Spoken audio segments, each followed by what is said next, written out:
Welcome to the only place where real, raw, and vulnerable conversations happen with IFBB bikini pros to give you an inside look at their struggles, strategies, mindset, passions, and all of life beyond the stage. This podcast is made to inspire, motivate, and remind competitors and the average gym goer that even the most extreme lifestyles and elite athletes have their ups and downs. Thank you so much for tuning in today. I'm your host, Celeste Rains-Turk, and now it's time for the Confessions of a Bikini Pro podcast.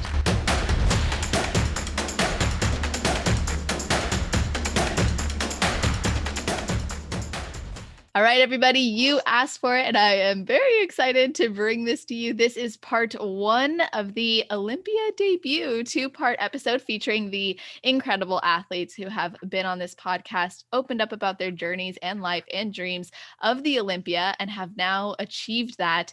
They're coming back to talk about their experience on the Olympia stage for the first time, and today we're going to be hearing from MAIA Gordon, MAIA ASTABIE, ASHLYN Brown, Hannah RANFRANZ, and ALESSIA FACCHIN. And I cannot wait to get into it with them because I'm going to be asking them all the questions you guys submitted, the questions I have, and of course, just kind of going with the flow and following up from past conversations. So to get this started, I kind of have a fun random question. So I want every athlete to go around and in one word, just describe what it was like to be up on that stage. So let's start with Hannah. In one word, how would you have described it? Oh, on the spot. That was hard. I know. I would just honestly have to say like unreal. It was like a dream. There was a point where I was just standing up there, like during the first call outs, when the first call outs was happening. And I was like, oh my gosh. I was like, I am watching the Olympia, like the first call outs at the Olympia on the side of the stage. I was like, I'm on the stage with them. I was like, this is crazy. It really felt like a dream and was so unreal. And that was like the one moment that I remember where it was just like, whoa, this is really happening. That is so cool. I feel like everything always hits during call outs where you're all just standing there like waiting and it's like, oh my God, I'm up here. Like I'm on stage. Like I have a moment to breathe up here. Yes, it was honestly just, like I said, unreal. I love that. What about you, MAIA? MAIA ASTABIE, let's start with you. Okay, cool. First of all, good job, Hannah, for going first, because as soon as it happened, I was like, oh my God, I need a word. I would have to say chills. And because it just like encapsulates everything that I was feeling, like there wasn't exactly a way to put a word to it, but I wanted to describe how it feels like all over your body. Like I just had full body chills, and in like an exciting, gratifying, overwhelming, but like happy tear kind of way. Not like I'm scared, but just kind of like it all was leading up to this point and it's finally here. And I remember I kept telling myself like, slow down, like savor every moment, because I was trying to live in the moment as much as possible. And just like close my eyes and breathe and whatnot. But I would have to say chills. Yeah. That's amazing. And I know like it's been an emotional journey for so many of you. And ASHLYN, you had been tearing up even the night before, just it was all hitting you. So what's your word for the show and the experience? My word is definitely breathtaking. Like I seriously was on that stage and I felt like I couldn't breathe, but in like such a good way. Like it was just so like I can't even explain it. Like like words do not do it justice. Seriously. Every time I talk about this to people, I'm like, first of all, I felt like a freaking ant on stage. Like it was huge. Like that stage was so big. I couldn't even, I'm already a small person. So like just being on that stage and seeing that just the huge crowd and just everything and everything was just, it was unreal. Just like Hannah said, like my first initial thought when you asked was unbelievable. Like that was literally like the first word that came to my mind. And then I'm like, but I also really just, I love breathtaking for this just because it really, the stage, the setup, everything about it just completely took my breath away. It just, everything that I had envisioned, of what I hoped it would be, was way better than what I could have ever dreamed. So I'm just so blessed and thankful that I was even able to make it to that final stage and beyond there. Like, I could seriously just break down and cry right now thinking about it, because it doesn't register. I get that I've worked so hard for this, but that just doesn't like happen, so for that to happen, I can't even believe it. It was unreal. It was breathtaking. It was the best experience I could have ever imagined. Oh my God, that is awesome. I can honestly just tell by how each of you are describing this experience that it was something that meant so much to you. And ALESSIA, when we originally spoke, you were raving about how much of a dream it was to hit the Olympia stage. And Yeah. is that what your experience was too? Like, how would you have described it? Yeah, for me, it was a dream coming true, because if you remember, we will speak, and I'm missing Olympia 2018 just for 1 point. And the last competition was terrible for me, because I missed just for 1 point. So I was the first out from the Olympia 2018. So for me, it was a dream, because stay there. I've worked 10 years for be there, and be there in person, up in that stage, was for me unreal. So really unbelievable. So I love have it. no words Everyone to seems to describe. feel that way. Indescribable. Yeah, because we have worked so hard for be there, and stay there in that day was simply amazing. I love that. And you took, like you said, like 10 years to get there. MAIA Gordon, you qualified at your first pro show, if I'm not mistaken. Yeah, I have competed in 19 show in 2018. That was my first pro year, like competitors, because I have competed in amateur division for many years before becoming pro. And in 2018, I competed so long for tri-qualified. Sorry, 2019, so long for tri-qualified. And I missing just for 1 point after 19 shows, for terrible for me. But after Olympia, I have competed again, and I have taken qualification immediately after the Olympia. So in November, I won a show with the new rules, and I finally have taken qualification for 2020.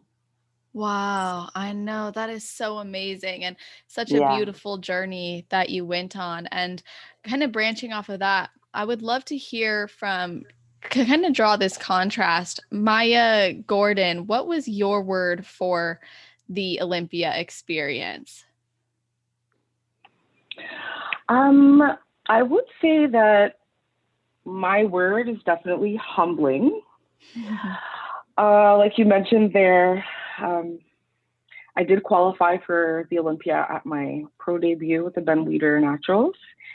And that was my 6th show. So the Olympia was my 7th. And that's just, I don't even know if that's been done before, but I just can't believe that. It actually took me 2 years considering competing before I actually started. So humbling is definitely the word. I believe that I could do it. It was a lot of work. Definitely humbling again. I have to bring it back around there, because I'm a Canadian. We don't have a lot of pro shows to qualify for the Olympia. So again, that was a humbling experience. With the quarantining that had to be done this year, I wasn't able to do any pro shows as a warm up. So that was something that I really wanted to do, to step on, the stage. Even in the States, I wanted to get out there, but with the restrictions, it was very trying, and not having access to gyms for weeks on end, which, the last 2 months I had to train out of my living room.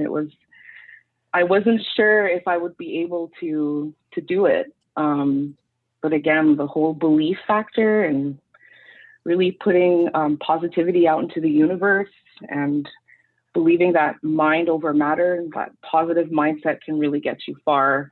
That was just to be on the Olympia stage with all of these beautiful ladies on this call.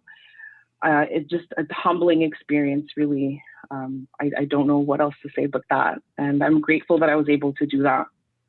That's amazing. I love to hear your guys' stories, honestly. And the word humbling, I think, is a really great way to capture many of your journeys to even get here. And Maya, ASTABIE, you had a lot of people cheering you on to qualify for this show. I believe you did 11 shows just to qualify at all, and there were lots of emotional ups and downs. There was even some controversy that came of it. So what was it like when you finally qualified? So I actually needed to set the record straight because I'm gonna blame it on prep brain, but I actually did 10 shows total, not 11 for the longest time. I just feel like I need to get that off my chest. It's been weighing on me heavily. Glad you got to. Oh my. So for the longest time I had said 10 leading up to the Olympia, and then I actually went back and counted it. Funny story, because my friend Paige asked me how many shows I had done, and she said like to list them in order, and like each show and my placing and stuff, and I was like, oh my god, this is so stressful. Anyway, so I listed out, found out it was a total of 9 leading up to the Olympics, so 10 total. And I actually kind of want to tie what she did for me with that information into how this made me feel. So my friend Paige and then a couple of my other friends came out to support me at the Olympia. I'm actually getting choked up right now. Oh my god. Came out to support me at the Olympia, and I felt like that was just such a good representation of my entire season thus far. So my friend Nicole came from Denver. My other really good friend Ashley came from, she lives near Orlando. Paige came from Tampa, and then my other friend who actually competed with me at a few shows this year, Hannah, came from Texas. So they were all there, and what Paige did with that information, little did I know, like it was so stressful when I was typing out all the things and like do some research. She created a photo album of my entire season, not like a photo, like a photo book of my entire season of like getting of like going to Olympia, like qualifying and everything, starting from the very beginning with Wasatch Warrior and leading up to the show right before the SAC championships. And looking through it, it's like every single show, every single hardship, you know, behind the scenes, every low point, every high point flash before my eyes every single time I open up that book that Paige made me. And it feels so gratifying. When I first found out that I was qualified, it was actually right before the SAC championships, because somebody qualified in overseas and it took them out of the running. So I was a few away from the bottom of the qualifying points. I think I was like 3rd or 4th. So it was pretty much set. But I was doing the next show the next weekend, the SAC championship show, just to, you know, solidify my placing there. And I hadn't looked at the placings. I was kind of just enjoying the day with my boyfriend. And by enjoying the day, I mean going grocery shopping. So I was enjoying the day, and I came back and we were over, and I was just laying in bed, and I saw like the people qualifying abroad, and I was like, oh, maybe I should check the points. And I kid you not, I almost threw my phone. I saw it, I was like, oh my god, like, I screamed. My boyfriend came to the room, was like, what, are you okay? Like, it didn't sound like an excited scream, it sounded like I was horrified. And I was like, threw my phone across. Like, I'm a huge dork, so I'm sure you can imagine this. I was like, oh my god, I think it's happening. And it's just something that you've been working for so long. And I know that, like, in the grand scheme of things, like one season isn't quote unquote like a long time since I went pro in 2018, but I swear this season feels like it has been like 5 years long. Like, I don't know how to explain it otherwise than like it has been a long 5 years last year. So it was just an overwhelming mix of emotions.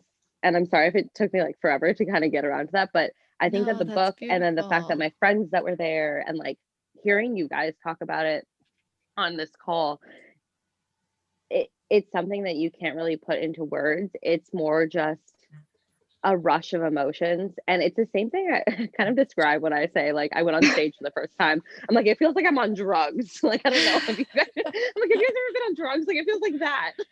Anyways, so it's kind of just like, it's all rushing over you, and you feel like everything, I guess I would just have to say gratifying. Gratifying is how I would describe it if I were to try and keep it simple, which I don't do often. I honestly love it. I love the detail. Like, plus I'm horrible at being succinct. So I really like when people aren't anyways. I think it's great. I love getting all the details. So I appreciate you sharing that, and how beautiful that you have such amazing friends supporting you and teammates supporting you, people putting this journey like visibly. You can look at that and it's like your own little yearbook, essentially. Oh my gosh, it's so cool. I know exactly. That's how I Awesome. described it. Yeah, it's beautiful. And So nice. it's really cool too, because there were so many people who were rooting for you, like I said, along the way. And so to actually get there, of course, it must have felt amazing. And to know that you had qualified would have been awesome. And I want to take it back to ALESSIA, because you had been working at this for like a decade. And much like Maya said, a year can feel like a long time when you're chasing that goal or that dream. Did you feel strange, or like something was finally overcome or complete in your competition career when you did qualify for the Olympia? No. So my qualification for Olympia was a dream coming true. After my first dream was the pro card, and after that was the Olympia. But when I finally took this qualification, was a dream coming true, but was not a point of arrival point.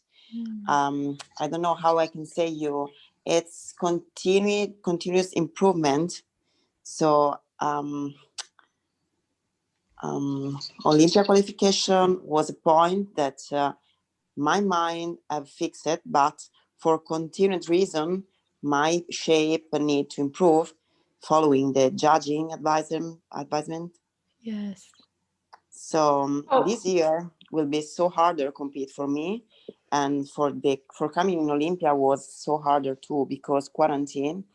And we, like Maya, I'm from Italy. So in Italy, we have not many shows, and Europe now with COVID, it's so harder.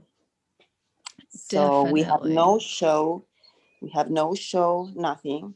And coming to USA to compete now with Biden also is more harder than before.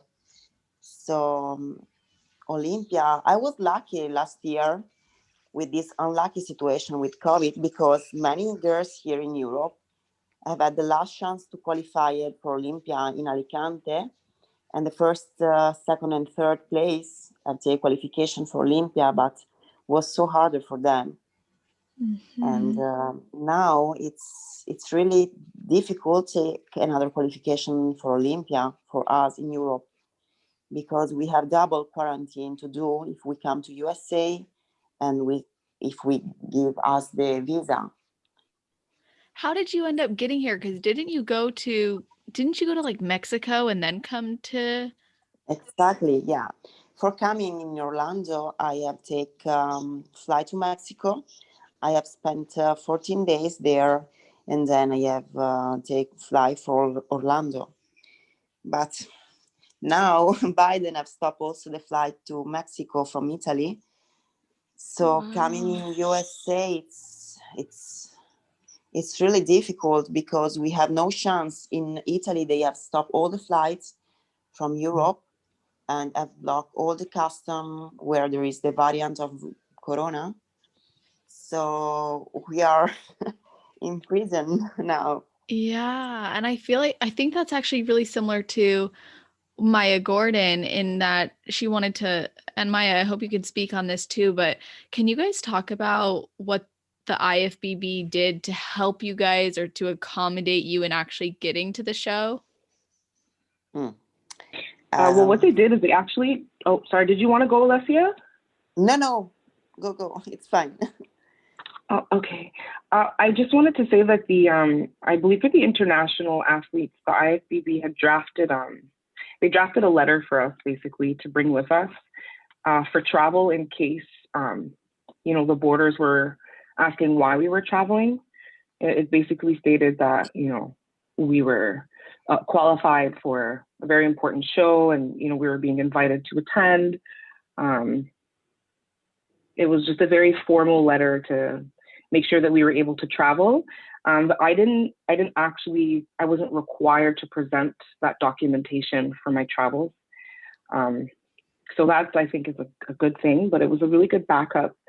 But as far as I know, that's what we received, a document as proof that we were required to travel for the competition, which was really nice of them. So you got to go from Canada to Orlando directly and you didn't have any issues getting there? No, absolutely not. Okay. At this time, however, I do have to say, the government is now restricting, or they're basically trying to discourage travel, international travel. So they're basically implying having to quarantine 2 weeks before entering the country, and that's on the condition that you have a negative COVID test result. So it's really more difficult, or becoming more difficult. And so I know ASHLYN was saying that she's preparing for the Clash, and that's a show that I had my eye set on. But with the news coming in, at least from the Canadian government, it's looking like I won't be able to, at least at this time, it's looking like I won't be able to compete in the States. Not for a while. So we're in some unprecedented times right now. Oh, yes. I definitely want to circle back to you on that in terms of you getting ready for the show and not being able to do a warm up. But I want to ask Hannah as well. You had some challenging times leading into this show because you actually broke your wrist during prep, right? Yeah, that was fun. How did you overcome that? Did you ever think oh my God, I'm not going to be able to get ready, or did you have any concerns? So I broke my wrist rollerblading, which was funny because it's I'm the gyms keep me safe because the gym shut down and now I go act like a wild animal out in the wild. And I'm rollerblading. I also strained my hamstring, just doing dynamic warm-up stuff outside. So it's I was just going crazy. But when I had my cast, with the gyms being closed, I was already just doing band work anyways, outside. And I was so thankful, to be in Florida during the quarantine because I had nice weather to exercise outdoors every day. I wasn't just locked in my condo, but I was still able to do a lot of band work. And then the gyms were closed anyway. So I was okay, that's fine. And then when I did finally have access to a gym, I would attach ankle straps around my cast and 2 shoulder lateral raises and stuff. So obviously I could still do leg work. So I honestly just really worked around it. But then I was very relieved when Olympia did get pushed back because with the cast being on for 2 full months, because it was a full 8-week recovery, I was okay, now I have all this extra time to actually grow now, because it's hard to really grow with just bands. Kind of possible, but also much easier when you have a full gym. So once I got that off and then the Olympia was pushed back, I wasn't really too stressed about it at all. Okay, that's awesome. I think, everything really does happen for a reason. It's crazy that this is all of your first Olympias, and yet you all faced, some sort of interesting challenge. Just the basis of COVID alone, but then branching off that, travel changes, restrictions, maybe not being able to do the warm-up shows you wanted, and Hannah, in your case, injury. And ASHLYN, we recently connected and talked about how you were getting lots of feedback so that you could bring your best to the Olympia stage. Do you feel like you did bring your best? Oh, absolutely. 100%. Like, I actually took a huge risk with my hair. I always wear it straight. And that's just because that's the feedback that I always get. You know, I have a very small frame and I have curled it before in the past, but I had way more extensions in the past. And so moving forward, I kept, you know, adjusting those things. Like, I didn't want to cover up my shoulders with my hair. So I actually wore less extensions. And then I started realizing, like, okay, well, now that I have less extensions, like maybe I can try a light wave and see, you know, how that works. And I really wanted to take the risk at the Olympia because I thought it's either going to push me to that next level to where I can get into the placing that I really wanted to be in, or they're not going to like it and I'm not going to place in top 5 anyways. So it's like I thought that this was the perfect time to do that.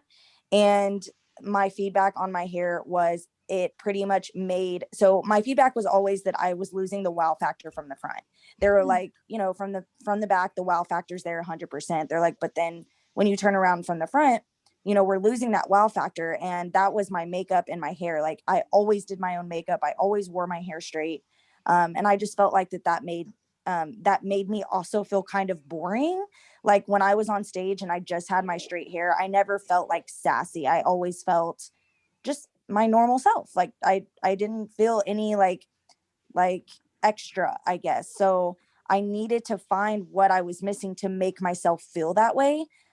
Because I got a lot of feedback that was my best posing presentation, that I looked, you know, everything from top to bottom, just like everything looked perfect. And I really think, and I know is like crazy, but I really think that the hair made me feel just like sexy in a way. Like it just made me feel like a different person, because I don't really wear my hair curly ever. Like I always wear it straight. So it just made me feel different in such a good way that it brought out a different person almost on stage. And that's, I think, what I have been missing this whole time, was just trying to find that sexy personality that's going to come out on stage. That I'm such a shy person. I've always been such a shy person.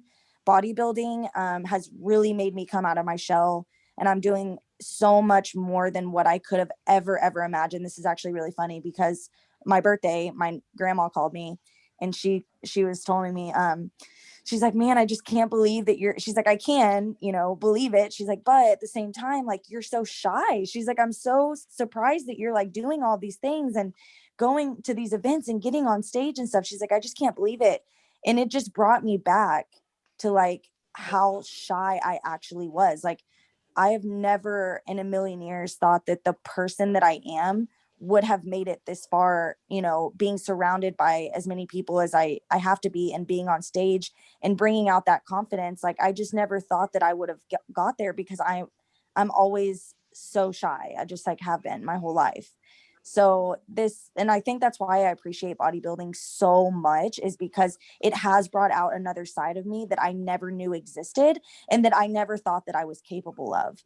And it really makes me super emotional, because I just couldn't imagine myself doing this. Like I really couldn't. Like I think back to all the times that I've been invited to places and I've said no, because I was too scared to take that step and to get in front of people. And I remember going to my first show with Jamie, and she wanted me to speak, you know, at the posing seminar that, you know, Sandy always puts on, the posing seminars for the Spectrum shows.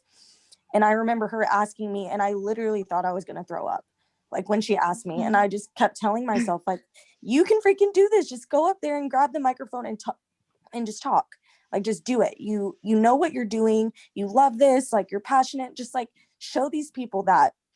And I remember just having to talk. I thought about it all night. I couldn't even sleep. I was like, oh my God, I'm going to have to talk tomorrow in front of these people and I'm going to look stupid. Like, what if I say something dumb, or what if I get choked up and I just like lose my train of thought and then I just look dumb, you know?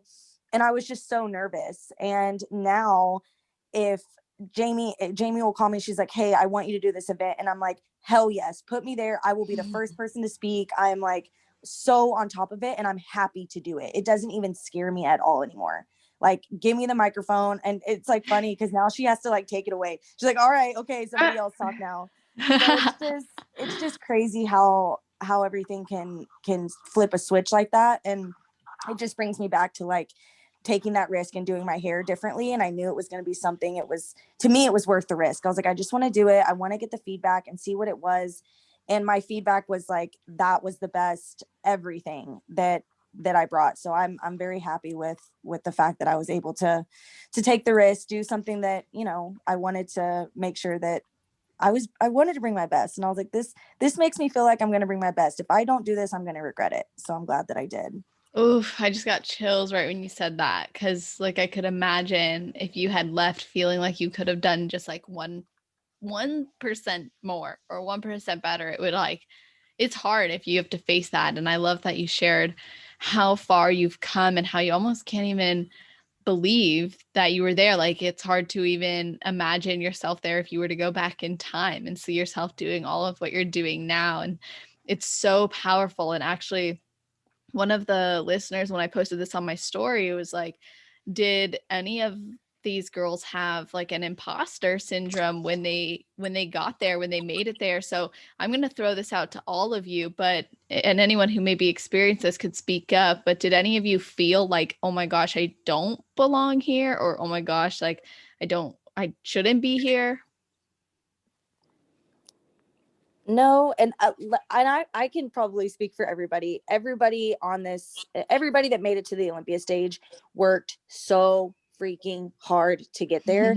And I think that they all knew, you know, they all have this passion for it. And I just think that when you actually make it to that Olympia stage, you're like, hell yeah, I deserve it. Like I deserve to be here. I'm glad that I, you know, pushed as hard as I did. And I'm so happy that I made it this far. So I definitely think, you know, just speaking for everybody, I do think that everybody thought that they deserved to be there because they 100% did. Going off what ASHLYN just said, like just hearing all of you girls talk about our journey getting to the Olympia, it's like we all have this respect for one another. I feel like in the IFBB that we all work so hard every single day. And like you said, we all face challenges in everyday life that we work so hard, and we just respect and understand each other so much for that. And then like also like being there, and once again, I feel like this is kind of speaking for all of you girls. One of the most amazing feelings was like, I was like, wow, like I feel like I belong. Like I feel like I fit in. And I just felt like I was with all my girlfriends. Like it felt like a giant girls' weekend. And I felt like we just have this special connection. And I just couldn't believe like the energy and just the way all the women were. It was like hanging out with all my friends, really. Like yes, the connection and the group of women and the, what's the word, camaraderie, I don't know how to say it. Yeah, I got you, girl. Camaraderie. Like amongst all of these girls was just, once again, unreal. I love that. Actually, another listener, a lot of what I'm asking is coming from the listeners, but we were all very curious what it is like backstage, and it's great to hear that. And I'm curious if that was the experience you all had. Like Maya, did you feel like it was like a girls' weekend? Like, did you feel that the same way? You know, Um, I'm gonna let other Maya go. Oh, Sorry, my go ahead. bad. My bad. with Maya. Both Mayas, but let's start with Maya Gordon then. You know, I'll be honest. You know, like I mentioned earlier, I didn't have any shows to do for the whole year. So I didn't get a chance to meet any of these lovely ladies. So I actually didn't get a chance to like bond. So I actually did not have that experience backstage. I didn't have, I guess, I'm not sure if it was because of the COVID restrictions that coaches weren't allowed backstage. I don't know if that was a new thing or not. It was my first Olympia, but I thought my coach would be backstage, but no coaches were allowed back there, which was understandable, I guess, because of social distancing. So I didn't have my coach there. I didn't have any friends out there who came out with me. I didn't have any family. So I didn't really know anyone backstage, but I do have to say on the flip side of it that, like Hannah was saying, you know, everyone's really nice, everyone's approachable. The energy is electric. I have to say that. I've, you know, in all the shows that I've done, I've never felt energy like that. You know, there's one girl in particular, like her energy was just, I'm so glad that she was Jasmine there. Gonzalez. No. Girl, you knew. I was like, don't even Yeah, say no more, fam. I got you. Her energy, like, and it's crazy because, like, again, like I said, you know, I didn't get to have those connections, like, face to face with any of these girls, and so you get a feel of an idea of how people are on Instagram, and it's you think it's the same, you'd hope it's the same, and she was just exactly the same. And the energy, it was palpable. I loved it. It definitely going backstage and realizing, like, oh my gosh, like, I'm not gonna have anyone backstage, I'm not gonna know anyone, I'm not gonna really be able to buddy. I managed to, like, Jasmine Gonzalez reached out, and DARAJA, like, we had a little conversation backstage. Like, everyone was really nice. You know, Hannah, I don't know if you remember, but we got to speak at the athlete meet and greet. Yeah, the meet and greet. Oh, of course. I had met Hannah before that one time. So it was really nice to connect to the ladies, even if I hadn't had that kind of, you know, sleepover feeling. It was still a positive experience. Really, it was nice. Like you said, with you being over in Canada, it's like, that's such a bummer that you can't get over here for all of these shows, because when we, like, compete back to back and we do all these shows together, it's like, I feel like I see half the girls in the IFBB more than I see my friends, you know, from everyday life, because we're going from show to show together. So it's like, I'm seeing all these girls all the time because we're just competing in every show together, just like fighting and trying to get those points and stuff, and, like, never giving up. So it's like, we've all done so many shows together, and that's such a bummer that you're not able to do that. Yeah, because I'm like, I want to spend time with you all. I know, but you know what though? It is nice that I get to see it, and it's possible, and the relationships are real. It's not fake, you know. Because, you know, like, social media, you think, you know, what you see is the truth, and sometimes it's not. But I do have to say that I felt like the relationships were genuine. Like, you know, like Maya and ASHLYN, like, I can tell you guys are, like, close, you guys are on the same team, you guys, like, love each other. You have that, like, friendly competitive spirit. Like, I love that. Even though I can't be there with you guys competing and making those relationships physically, I can see that it's real, and it's nice to see. And I know that the time will come, you know, it's not always going to be like this. At least I hope so. Yeah, it's really nice. It's a nice feeling. Oh, Yeah. I think, can I jump in there real quick and just say that please. thank you so much for mentioning that you can actually feel that the genuine, like, closeness and relationship between ASHLYN and I, and then also just picking up on the fact that Jazzy is exactly who you imagined her to be, because Yes. you always hope that the image that you're portraying is your truest self on social media. At least I know that I do, and, like, other IFBB bikini pros that I've talked to, we talk about the same things. Like, I never want to show up on a social media platform as anything else than myself, because can you imagine meeting somebody and then being like, whoop, like, she's not as great as I thought she was. Anyway, so, like, just the fact that you can feel that, and that you know that this is real, and that, like, you can feel the passion and the closeness and the friendliness and the competitiveness and all those aspects of our personality that make us stand out from a crowd of, like, a million women. It really warmed my heart. So just thank you for mentioning that. Oh, Yeah, I definitely agree with that. Yeah. You guys are It's so the truth. cute, like the way the truth. that everyone is just hyping each other up. And Maya, Gordon, I appreciate you being willing to share your experience, even if it's different. It all encompasses that loving and kind and genuine spirit and energy that you guys are bringing together. And I wanted to hear if ALESSIA, did you have a similar experience to Maya Gordon in that like you haven't been able to do like a lot of USA shows, maybe don't feel as close, or do you feel like you recognize and see a lot of these girls because you've been in this for a while? No, I'm lucky because I spent 1 year almost in USA before COVID. So I spent all 19 competition in USA, just 2 competition in Europe. So I was lucky to have meet all these girls in the backstage, Anna and Ashley. So yeah, it's amazing how the relationship in the backstage are doing. And with COVID, I have never fly to USA. So I was lucky because the only first time I was in USA after COVID was for Olympia. And I have never compete more when COVID is coming out because I was qualified in November.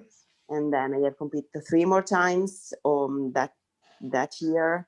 And I competed in Colombia, then Ohio, and then COVID canceled Australia. So after that, I have competed only in Olympia, and I was lucky because I have spent it all the time with Olympia, with USA competition before COVID. So Yeah, I was just gonna say we got to hang out in New Orleans together. yeah, exactly. Yeah. I'm like, we go way back.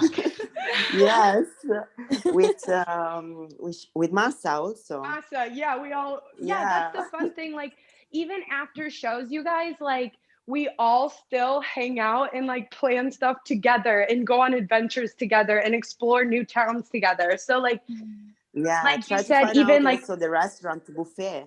You yeah, remember like that? even Maya and ASHLYN, like the relationships go outside of the sport. Like we keep these relationships into everyday life even. Yes. Facts. Yep. 100%. So that's like such an amazing thing too, that like I've literally met a lot of my closest friends through bodybuilding, through the sport. Yeah. Agreed. Also because it's harder made relationship with normal people. Yeah, we're all crazy. We They understand just each don't other. understand. I've also So no- said, like, in that same way, it takes like a special type of significant other to relate to you if they're not Yes. into fitness or into bodybuilding. Like, Yeah. it's funny because I've talked to my girlfriends about this before. Like, everybody's like, oh, like, you know, like, oh, like when guys talk about like, oh, you must be so lucky to be dating a competitor. Like, oh, it must be so cool. Like, they're in such great shape. I'm like, do you know what comes with dating a competitor? Right. Crazy. Like, you don't know. You think you know. You think you want this, but you don't. Yeah, exactly. Yeah. Right. So true. Oh So my God. true. Gosh. That is awesome. I love that you bring that up because it's like that's reality like for so many women too, especially if they're like in the dating scene and they're trying to figure that out or find someone who does accept it. And I think that can be hard, or some competitors think like they can only date competitors and some competitors are like, I cannot date another competitor. Is anyone willing to open up about their experience dating as a competitor? I'm just gonna throw this out there. It's either going to be like a floodgate that you're opening up right now, or I can do like a short and sweet. Yeah. So because there's like this could go on, I'm sure. Oh my God, I'm blushing. I would say like it definitely makes it harder to date because we are all such creature of habits and we're very scheduled and very routine. And our gym time, our meal times, what we put into our body, like bodybuilding is a 24/7 job. That's the difference between bodybuilding and any other sport. You know, other sports, you go to your practice, you show up, you work for your amount of hours. Bodybuilding are what we put into our body every single out, like our sleep times, all of that matters. It's literally 24/7. So to fit in dating into my schedule, it doesn't really fit super well. But I can make it happen. The thing is, if I were to meet the right person, I choose to fit them in. So I guess it's kind of like, do you want to make that extra effort? Because dating is like a part-time job. And let me tell you, I have more fun training for my shows than I do dating half the time. So I'm also like girl squad 24/7. Like I love hanging with my girls. So, and like you guys said, it definitely takes a special person to understand and respect our schedule, because it's like the whole getting glammed up, getting dialed up for the stage, for the show, the way we look on stage. It's a beautiful, gorgeous girl. But like, I know all you girls know we live for the daily grind, and that's not our everyday look. Like Amen. we wear sweat every day, you know? Yeah. I don't know what makeup is. Like, that's sweat. That's not a healthy glow. Like, right. Like, so it's like, oh, you're like Maya said, it's like, oh, you're dating this gorgeous bikini competitor. You're so lucky. It's like, but do you know who we actually are? It's like Hannah Montana, two sides. Right, Oh for sure. I love that you covered that. That's like, it's the truth. And sometimes we smell like chicken and tan, and we walk around, you know what I mean? Like mustard on our fingers. Like, why are your nails yellow right now? I just ate some chicken and mustard. And it was cold out of a plastic baggie. What's that in your car seat? Oh, that's dry chicken from like 3 weeks ago. Yeah, I get it. Yeah. Well, anyway, I'm glad that was part of this conversation, because I think it's just good to shine light on those things as well. And a few of you did talk about just like how amazing it is to be back there, and the electrifying energy as Maya Gordon described it. And I'd love to know like what maybe is one thing that you wish you would have done differently, if anything, or something you're going to do differently next time that you're on the Olympia stage or working towards getting there. So let's start with ASHLYN. Is there anything that, because you got great feedback, it was your best ever, you took a risk, so is there anything you would have or plan to do differently? I to be honest, I feel like right in this moment, like there's really not much that I would have, like I couldn't have really changed anything or really asked, for anything better outcome or anything like that. So moving forward, I mean, I'm just going to keep being consistent as possible. The one thing that I may have changed was I went to Tampa first, because I went to Tampa first before we went to Orlando, and I actually went like a week before peak week. So I was in Orlando for like 2 full weeks, which, don't get me wrong, it was great, like being able to be settled and stuff, but that would probably be the only thing that would change. I would want to be at home a little bit longer. I felt like living out of a suitcase for 2 full weeks leading up to the Olympia kind of made me feel chaotic almost. Like I just didn't feel as like my energy was kind of all over the place, and I don't know, I just wish that I would have stayed home that week and then traveled during peak week and went, probably like on Monday that week, and then had that week to kind of chill and prepare for the Olympia. But other than that, as far as like, our peak and everything like that was absolutely perfect. There really isn't anything that I could say that I would change going forward. I was very happy with the outcome and how everything happened. And now I know about the hair situation, that how it made me feel on stage. And so definitely moving forward, I'm going to keep that up. So I may, throw in a straight hair every once in a while, but honestly, I really love the new like curl look that I did. So moving forward, I'll probably just keep doing that. Love that. I love that. What about you, Alessia? Anything you would have changed or plan to do differently next time? If you mean about shape, yes, I will try to different shape, a little bit more fuller. And also, I hope no quarantine, because quarantine was so harder for me, and so stressful for the body, and so difficult to travel there.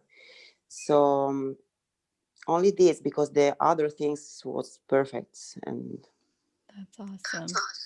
just that I will working on the body, on the lower body, to try to put more fuller look, like Sandy likes on me, because I'm higher. So Yeah, I have to put a little bit more fuller look, and that's it.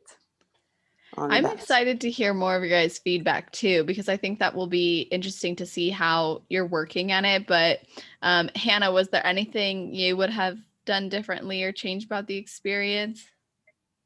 So what I think, honestly, like in order for any of us to get to the Olympia and like to be at the level we compete at now, I think all of us girls are the type, any elite athlete, any top athlete in any sport, like we're the type that gives our personal best every single day. So it's like we always do everything that's in our power, I feel like. So honestly, like I think I gave it my all, and there's not anything I really could have changed other than I just obviously need to continue growing and keep bringing up my upper body and, you know, grow my shoulders. But that's one of those things where this sport, it's a never ending journey. So we're always striving to improve ourselves every single day and like wanting to be better. And like, it's funny. So like, I want to say off ASHLYN's hair thing. We were backstage and she was like a little bit nervous. She was like, yeah, this is like the first time I'm curling my hair. I was like, ASHLYN, it looks so good. I promise you. Like, I love it. I love it. It looks so good. Such a good move. But She walked out and I was like, everybody stop. Look at ASHLYN's hair. Oh my God. So good. I'm gonna cry. Yes. So just saying that, had to hop in and then continue. Okay. But yeah, so in order for me to qualify for the Olympia was Battle of Texas. And that was the first time I ever curled my hair too, ASHLYN. And my first I time, remember. like first time in the pro league that I got my makeup done by Flawless. And like my first time getting it professionally done too, because it was the same thing. It's like, I need to change something. Like either I don't place better or I place better. Like, so why not try? And like, Yep. it's one of those things. Once again, that was a perfect example of like some of these things. Growth doesn't take place in your comfort zone. Like if you do what you always have done, how are you going to get that next level up? Like you got to change something if you want to level up, and that's a risk. Like you have to take a risk sometimes, and you have to work outside of your comfort zone. So like I just thought that was so cool how you mentioned that, and like even just your whole story off bodybuilding, how it brought you so much outside of your comfort zone, but that's how you grew. And like that's always me in my off season. Like if I want to grow and I want to improve, I have to gain some weight. And like in order to grow, like I have to get out of that comfort zone of being a little bit leaner. Like I obviously got to put on some fat in order to gain some muscle and be outside of my comfort zone. 100%. I appreciate yeah, you, sir. I appreciate yeah, being open about that, Hannah. Yeah, but honestly, and then like my continued improvements, I just need to keep growing, you know? Like we're all working every day to always be the best version of ourselves with our physique and stuff like that. So that's the cool thing about this sport is it's truly a never-ending journey. And every Olympian, even the ones who get first place, even when girls win shows, we're still going to those judges and being like, okay, what's my feedback? How am I going to get better? We always want to improve. Exactly. Absolutely. That's what it's about, honestly. And since a lot of you shared your feedback, Maya Gordon, can you share your feedback as well as what you maybe would have changed or what you would do differently next time?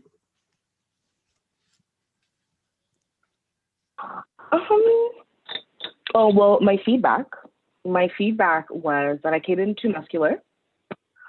So we're just going to tone that down this year. Not going to lift as heavy. I mean, I was used to lifting heavy and I'm full everywhere. So I don't need to put on more size. I'm just going to maintain, I guess, improve my conditioning a bit, but I'm really going to take it down a couple notches in terms of heavy lifting and bring it down to, I don't know, I guess it's going to look more like lower weight, higher rep, doing more cardio. That's, I think, how we're going to get a better improved package for the next time we go on stage. one thing that I wish I did better. Was that what the second question Yeah, was? or differently. Like, is there anything you're like, oh, I wish I would have done this different, or I'm gonna do this different next time? I think that's a good question. I think I would have reached out a little bit more. I think I was really super shy, like really kind of kept to myself and was really, I'm myself. I'm a shy, like Ashlyn said, I'm a shy person too. So I'm not really an extrovert. So I'm not going to go and, hi, I'm Maya. Like, what are you here for? Like, I'm more the type that's going to, I'll make eye contact with someone. They'll make eye contact and be like, hi. And then we'll approach. So I think I don't know. I think I'd just be a little bit more confident, and I'll say not only backstage, but at the athlete meet and greet. I think I could have reached out to a couple more athletes, but I was a little bit on the shy side. So again, I didn't get the chance to be backstage and meet all these girls at multiple shows. So I'm hoping I'll get the chance to kind of branch out a little bit more the next time. I think that's what I would have done a little bit better, but yeah. I think about that a lot with the athletes meeting. I'm like, oh my God, if you're introverted, you're probably like, holy crap, like I'm walking into this and like, I don't know what to expect, or am I going to have to communicate with people? What's that going to be like? I don't know them. And then they all know each other. And I think it's awesome that you're taking that intention now moving forward and saying like, okay, I will reach out more. I am going to, be less, quote unquote, less shy. Yeah. What about you, Maya? Asked to be feedback and things you would have done different? Yep. So for things I would have done different, I wouldn't change anything leading up to that point, because I think that last year and last season taught me so much about myself. So I needed every high and low and every stumble. I needed all of that to teach me and help me arrive at where I did at the end of the season. So I wouldn't change anything for that part of the question. And then for feedback, Sandy said I could use a little bit more roundness in my shoulders. This is something where it's like she gave me this feedback in my mind. I was like, I know this already. Like, it's one of those things you just know about your body because you're very well aware, is that my lower body leans out and is more developed than my upper body. And I'm super proud of my legs. Don't get me wrong. Love them. Love these little leggies. But I know that my shoulders could be rounder. They could be fuller. And then also, this is just something that she said I could be a hair tighter. And I know that is my midsection, honestly, is one of it's the hardest for me to come to bring in. Like, I've always had like a very short torso. That's just like how tall I am. Like, my bone structure, my legs take up more than half my body, and then there's like the other half is just my body, or my torso and my upper body. So in order to create good balance and everything, and then some really good ratios, I just need to bring up my upper body during my off season. Of course, I'm going to keep training legs. I think that I could add a little bit more, not a little bit more. I think I could add more, and this is going to sound weird, but like 3D dimension to my glutes. So like when I turn to the side, like some Ashley K booty, like I love the way that hers and Ashlyn's booties like pop, and I'm working on it. Trust me, you girls on it. So that, and then my shoulders. But the other definition in my legs is like, that's just maintaining that. And then for coming back in, my main goal is I got my name out there, like I've competed well enough that I think the judges are familiar with my face. So my goal is to not step on stage until I'm coming like for a pro win. And I know that sounds so crazy, and like some people may say like, oh, that comes off as cocky. Like, I don't mean that at all in a cocky way.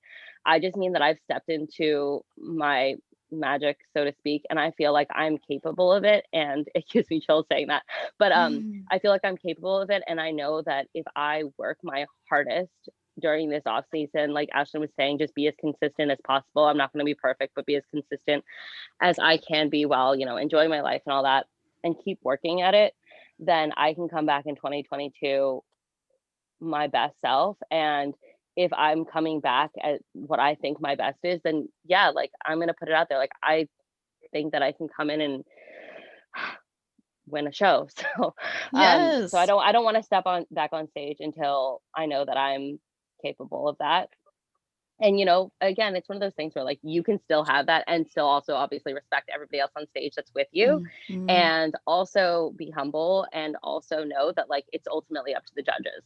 But I will say that I don't want to put my body through what I did. I know that that was a part of my journey, and I know that it's what got me where I am today. But I also know that for my health and longevity in the sport, that I'm taking a full year off, and I'm so freaking happy to do it. Like I love cheering other people on, even if I'm in this, even if I'm like competing in that same show. Like when I was at New York Pro, ASHLYN can tell you this. Like when she got off stage, I was waiting there and I was like doing this weird little dance, and I was like, "You did it! That looks so good!" And I was like standing on the side, like doing like some wiggly dance thing, and then and same thing for finals. Like I was the men bodybuilding were. I was men bodybuilding or 2 and 2. I can't remember. They were lining up to go on, and I was watching the top 10 getting, or the top 5 get announced and everything, and I was literally like hanging on the side of the railing watching. So like I can still be supportive, I can still cheer others on and all that, and that's why I'm still going to enjoy this off season year so much, because I still like being a part of the sport even if I'm not the one on stage, you know. Yes. Big fan. I know you So, are. I love I'm it gonna when work on you all that post stuff. it. You're like, oh, watching Yeah. the men's bodybuilding, and I'm like, I love this girl. She's so in it. Those podcasts are so interesting, and then watching them compete. There's just like so many different. Okay, I can go on a tangent about that, but I'm not going to. Bringing it back. That's the feedback I'm going to work on. I'm not going to. I wouldn't change anything, but I will say that going forward, I want to be in the sport for the long haul. So I'm not going to put myself through that if I don't need to. If I need to, you know what? I'm ready. Your girl's game. But my goal is to come back refreshed, healthy, full, tight, and ready to just like be as dangerous as possible. Dangerous and spicy. Dangerous. Yes. Yeah. So that's the goal. I love that. No, seriously, like I think there's a lot of girls listening who are coming out of their national show season, or their first, like for me, is the first national show I did. And like it was an experience. It was awesome. And being able to see you guys fulfill your dreams, I felt like I was fulfilling mine just even stepping on a national stage. And then you walk away with criteria and the feedback and the changes of the division, and you go, okay, I have to, like Hannah said, I have to grow. I have to take the time off. And if I'm not willing to do that, even going back to the point about the hair, the makeup, you know, it's like, if I'm not willing to change something, then I'm going to either place lower or keep placing the same. And that's not what I want to do. So I love that a lot of you are talking about taking the time necessary to make changes. And Maya Gordon, you know, you're talking about having to downsize essentially. And I thought this question was really great that got submitted, and I'm so curious to hear what you all think. So we're just going to keep it to a yes. Like, let me see. Yeah, either yes or no. Okay, we're not going to expand on it because there's more I want to talk to you guys about. And I think just a simple yes or no will suffice. And then maybe we can expand. But here it is. And I'll go around and call on each of you to share your answer. But a lot of people refer to the bikini division as attainable. It's the attainable division. Would you agree with that? Yes or no, Alessia? I have not understand the Do question. you think the bikini division is a look or a shape that anyone from anywhere can go after and achieve with maybe more ease than other divisions? I think yes. I think bikini division is the most simple division that one normal girls can do, because it's I think with the new canoni, I don't know in English, they have more softer look, more Barbie look. So I think it's more simple than another division, more simple than figure division, or one division more harder in the prep. But I think also the diet, the training is for everybody the same. So we all do the diets, we all do the trainings, and I think it's more simple to to dream a shape. For dreaming a shape is the more simple, but is anyway harder for everybody. Do the diet. I think the diet is the more harder part, because training everybody can do that, but the diet is the most harder part of that, I think. I don't know if you agree with me or not, but I think. No, I actually I agree as well. I think it's attainable, but I think some people think it's almost so attainable that they don't really quantify the work that goes into it. So Hannah, what do you think? Is it attainable? Yes, I would say yes, out of all the categories, it's the most like achievable look, because it's just technically out of every category, it is the least muscle and most body fat, but it's still an extreme. I love that. That's such a great point. And how about you, ASHLYN? Yeah, I agree. It is. And Maya, Gordon? Yes, I agree. It is. And Maya Astabie? Yes. Okay, so like I love these perspectives because Alessia and Hannah, you bring up a really great point about like what the criteria is. And we saw a change in the division this year in that less size, more conditioning, but still keeping it full, you know, still obviously meeting the normal bikini look. And I was curious how, and we heard from Maya, Gordon, how you're adapting to the criteria. And Hannah, you're looking to grow into it. Maya Astabie, you're growing to. ASHLYN, you're about to go into another show. So I'm curious, are you changing anything about your look? Like, did you get any physique feedback or anything in that realm? So my my feedback is always the same. It's you could be a tad fuller, like every time. So really it's just honestly for me, and it's weird with my body, especially like the first two shows, because my body is like on freaking fire. Like it's so hard for me to fill out. Like it's seriously the hardest part for me. So that's usually my feedback. It's always like, oh, you could have been a little bit fuller. So just trying to stay on that line of the fullness and the conditioning for me is always a struggle. I'm usually a little bit too lean for what they want in the bikini division. So that's usually what I strive to do, is just try to come in a little bit fuller, but really that's just reversing into the show and then just trying to keep trying to keep that fullness on, because it was crazy at Arizona. I was eating and I was dropping weight as I was eating. Like at the exact same time I was eating, I would step on the scale and I would drop weight. Like it was insane. So that part for me was hard. I mean, that was probably the leanest that I've looked on stage. I love the way that I look lean. So it's hard for me to look at myself and be like, oh, I need to be fuller. Like I love the way that the leanness looks. But I totally agree with why they want to see me lean, more fuller, because I do think that it brings just a beautiful shape on stage. So I definitely agree with it. And, you know, that's also something that I constantly work on. Just kind of touching kind of on what Hannah was saying, just that's like kind of her struggle. Like it's just mentally knowing that she has to put on a little bit of weight to progress and to bring, you know, a different package and stuff. I also have to do that, but I have to do that for the stage. So for me, like my off season, I don't put on a ton of weight. I don't have to, because I already have the muscle. If I actually put on more weight and more fat, like obviously I want to be at a healthy fat percentage, but I stay so lean usually because I literally can't afford to put on any more muscle. Like I can't. So I'm like already there. Like my shoulders can be a little bit more round, but to be honest, and I know that like if you see me in person, you'll see what I'm saying, because I do have a little bit smaller shoulders compared to my glutes. My glutes are really full. So I do have to make sure that I am bringing that upper body, matching the lower body, and just that fullness from top to bottom. I just have to make sure that I'm doing that. But as far as like my feedback and stuff, it's always full.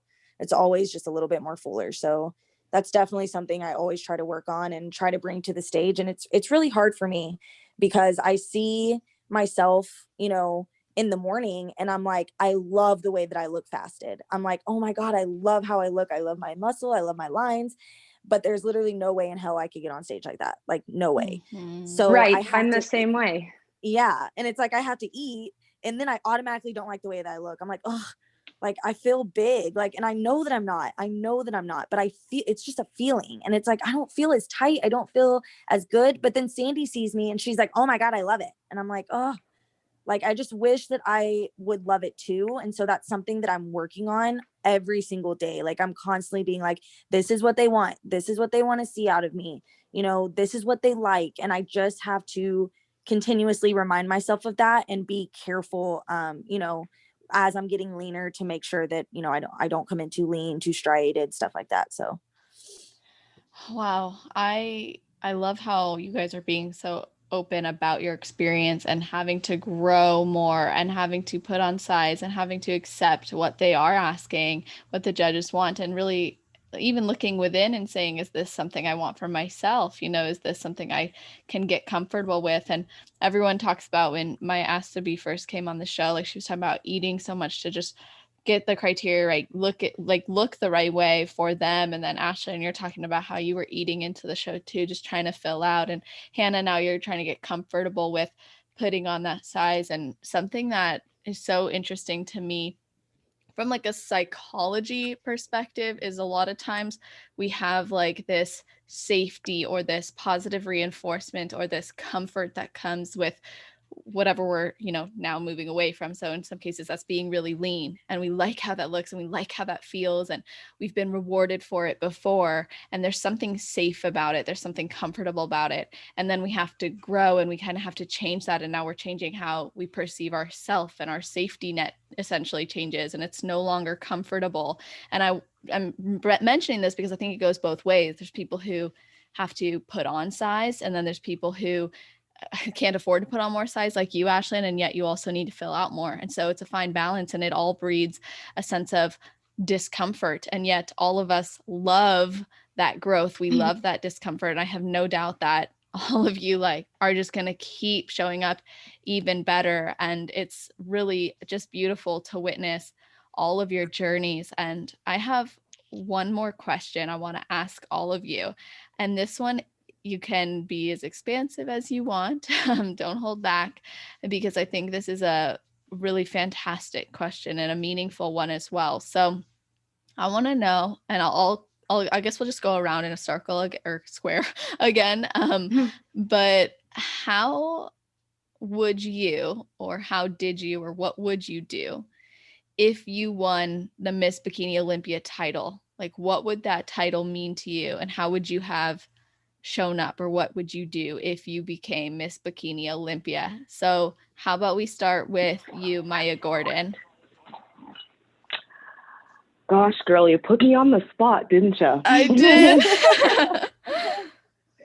Honestly, I have to say that, well, if that happened, I mean, that's, first of all, life-changing. And what an honor. Really bigger than me, the biggest thing taking away from that, if I were able to hold that title, is really the pride in representing, you know, the African American community, you know, especially in the bikini division. You know, we've had, you know, we compete and we're visible, you know, but you know, we haven't had a winner, an African American winner, bikini, representing the bikini division. And so I know that not only as a Canadian, but you know, representing Black women, healthy Black women in the fitness industry worldwide would mean the world to me. It would be an honor and a privilege. So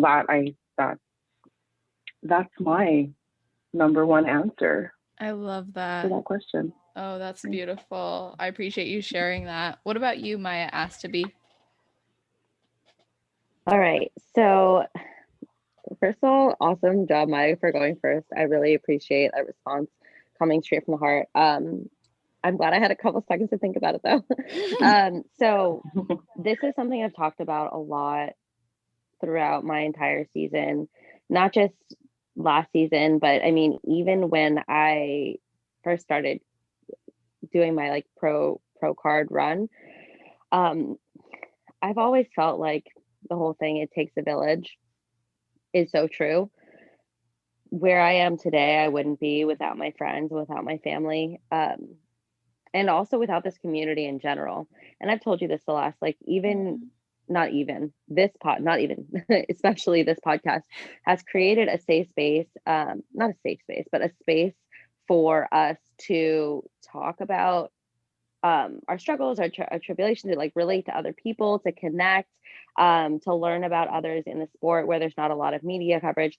So all of these things together, I think I've created this really strong community that would mean the world to me. So like it sounds so weird to say this, if I were to become Miss Bikini Olympia one day, I would feel like it was all of us winning. And I know that sounds silly because it's like sounds cheesy and all that, but I've always been the underdog. Like I never was one of the persons who came into a show and was like, oh yeah, like she's gonna be coming in and taking it. Never. Like people cheer me on, yes, don't get me wrong, I love and I appreciate the support, but I also know that like I've always been like fighting and clawing for my spot. Like I was never gonna come in and just like take it all, you know.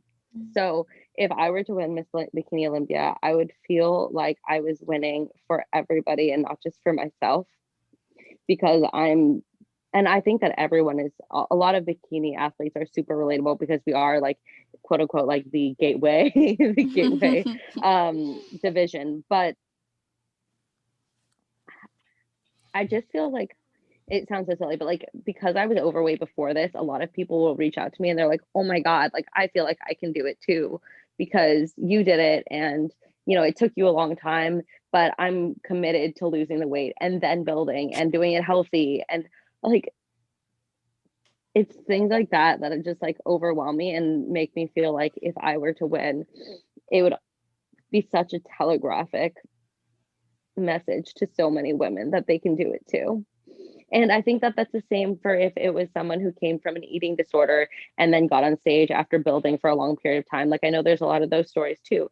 I don't mean just specifically because I was overweight, but because I was quote unquote like not a fit girl. Like I didn't grow up with great genetics. It was just, I just decided to go for it. And then when things weren't going my way, I kept going and just kind of was resilient, built up the mental toughness and kept going. So I would say that it would feel like I was winning for all of us.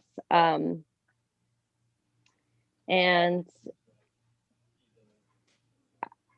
I don't even know where I would go from there. I mean, that's beautiful. Seriously. I can actually roll off of that, Maya, because yes, thank you. I can't take yes, it. I'm overwhelmed.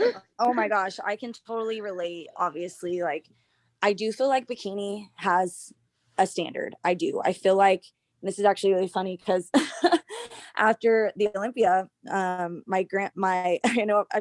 both my grandparents called me. These are two separate grandparents, just so you know. Oh. So another set of grandparents called me. One was my dad's side, one was my mom's side. So on my mom's side, he called me and my grandpa was like, why does the top 5 they all look like they're related. They all look like they're sisters. And I just started laughing. I'm like, well, you know, they have the look. Like that's the look that, you know, draws in. It's hard to take your eyes, you know, away from them. That's just the standard that, you know, bikini has. So coming from me, who is going against the grain, I am not anywhere remotely close to what the top 5 athletes look like. I am not tall. I am not brunette. I do not have, you know, that porcelain skin. Like my skin sucks. It absolutely sucks. You know, I'm muscular. Like there's so many little things that I can pick apart about myself that I don't relate to those top 5 Olympians, but yet I still am going to do everything in my power to show myself that like maybe I can be at that top 5 Olympia one day. Like why not? Like why couldn't I do that? Just because I don't look like them and I don't, you know, like have all the same, you know, features, and I'm not tall, and I don't have all of those things, and I get told constantly that my blonde hair affects me. Like, I do get told that by multiple judges. Like, I do get told that the contrast with the hair is something that is causing me to not win shows. And that has nothing to do, I wouldn't change my hair for it. I've done little things, like I've put on a wig and stuff. It was still blonde to some sort. It just had some low lights in it, but on stage it still looked pretty blonde. And then, you know, I did go a little bit darker with my roots, so that way it wasn't so blonde on stage, but I'm still blonde, like I said. So I would never switch my hair to brunette just, you know, to please them. Although, like, I do take their feedback very seriously, but at the same time, I want to be myself too. So I'm going to do my best to appease them while being myself. And I think that in this industry, that is extremely important. You know, for the listeners that are listening and people that I get questions all the time. Does blonde, are you like, is it a bad thing to be blonde in this industry? And no, it's not. I mean, hello, I made it to the Olympia, you know, Hannah made it to the Olympia. Like, you can be blonde in place. I'm not saying that that's impossible, but it is something that does affect you at a certain level. I had bleach blonde hair when I turned pro, like white as hell. Like, it was bleach blonde, and I still went pro. And I actually never got feedback about my hair at all until I was on the pro level. And that was really just them being super nitpicky, just being like, well, if we have to give you something, this is something that, you know, we're seeing, but it's not something that they were like, well, you're never going to win or anything because of it. So I do get a lot of people telling me, you know, like, and this is just, I'm just saying, rolling off of you, Maya, like, about, Yeah. I feel like everybody would win. Like, I'm representing all the blondies out there, all the short people out there, all the people that don't look like the top 5 Olympian. I just want them to feel like you can do it. You don't have to look like that, you know, tall model, you know, porcelain skin, perfect everywhere.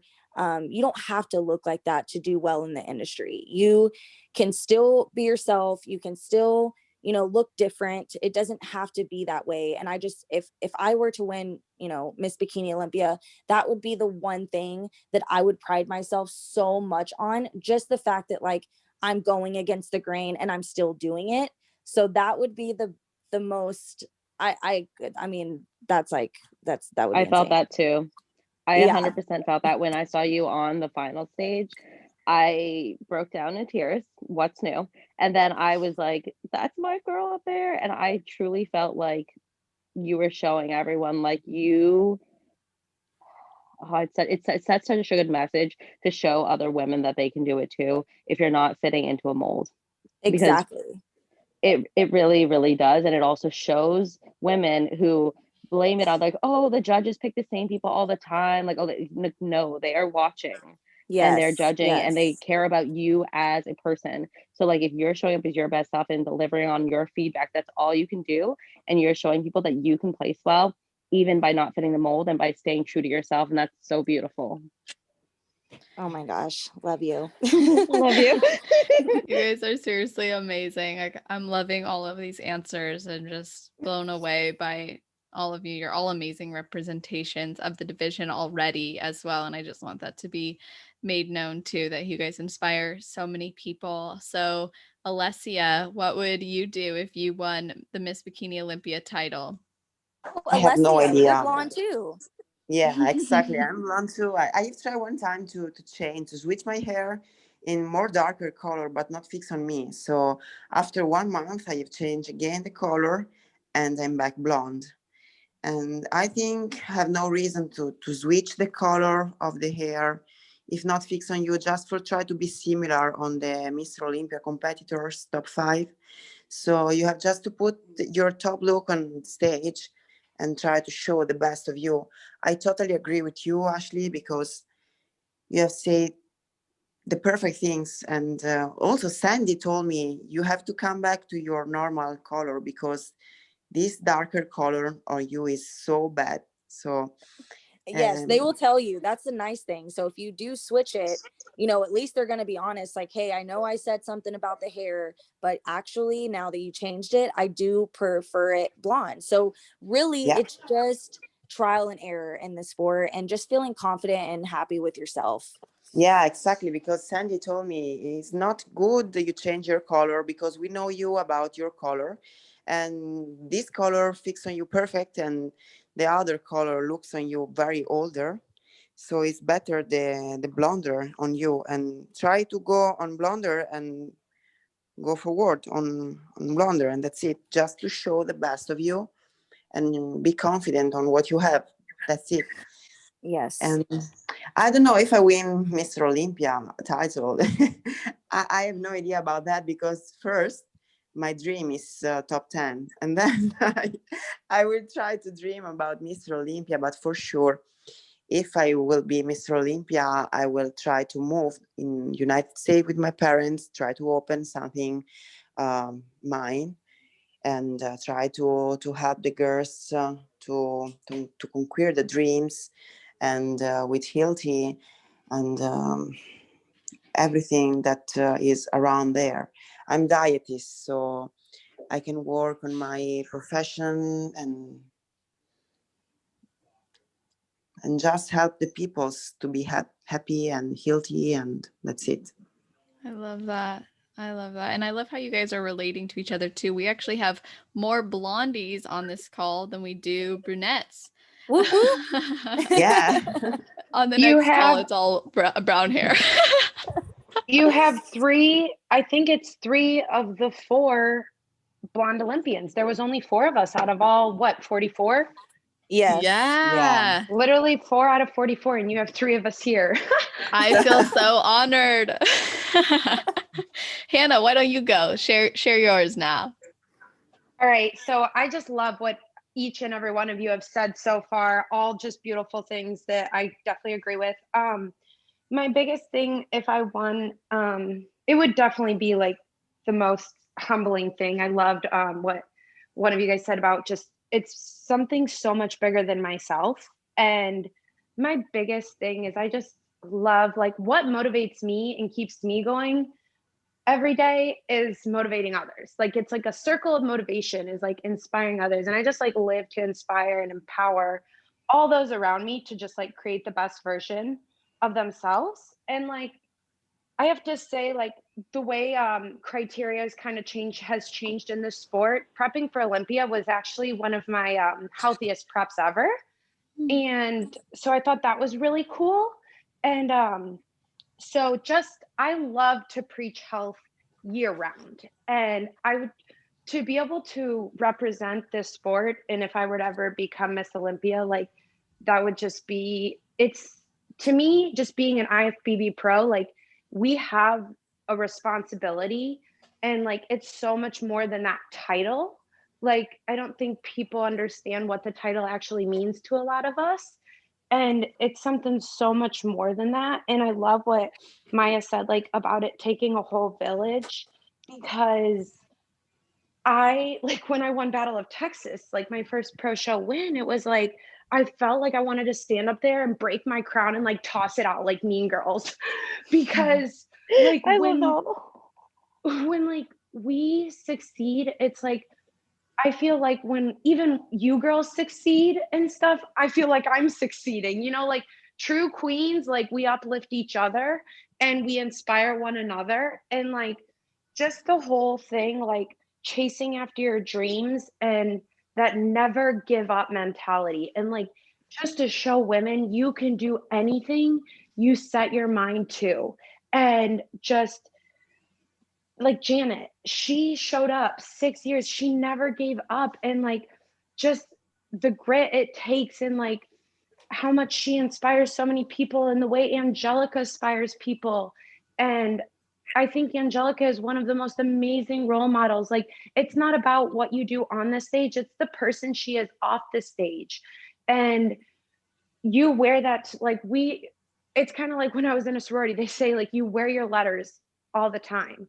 Like even when you're not on stage, like we're still representing this sport. And I would just honestly want to be like such a good role model to women on and off the stage. And it would just mean like so much to me to just like do that and like encourage people to be the best version of themselves. And inside and out, like every single day, year round, focusing on all aspects of their health, like physical and mental, honestly.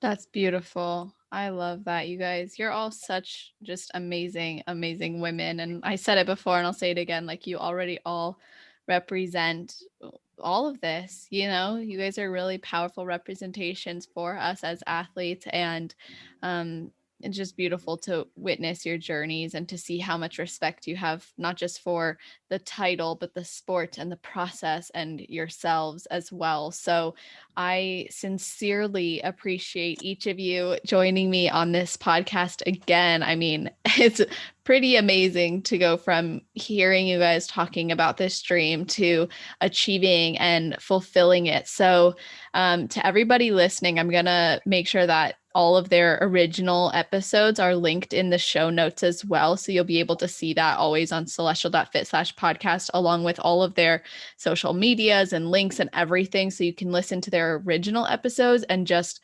like almost time travel through this evolution and then follow along their journeys to see how it unfolded and how it continues to unfold. So thank you all for coming on again and sharing with us. Thank you, Celeste. Thank Thank you you so much for having us. Yeah. You're welcome. And So much hopefully, fun. girls, see you. Yes, I would love to. Honestly, I'd love to meet all of you. You're so No. beautiful, and I'm so grateful to know you even just virtually. And seriously, just keep inspiring. And if you guys ever need anything, let me know. And to everybody listening, like these girls are so genuine and so sweet and always willing to support. So I have no doubt that if you need something, you can reach out and they'll have your back. Yeah. Yes. Yes. I just got the chills. Like, all you ladies are so amazing. I love you guys. Oh my God. I love you. Love you guys so much.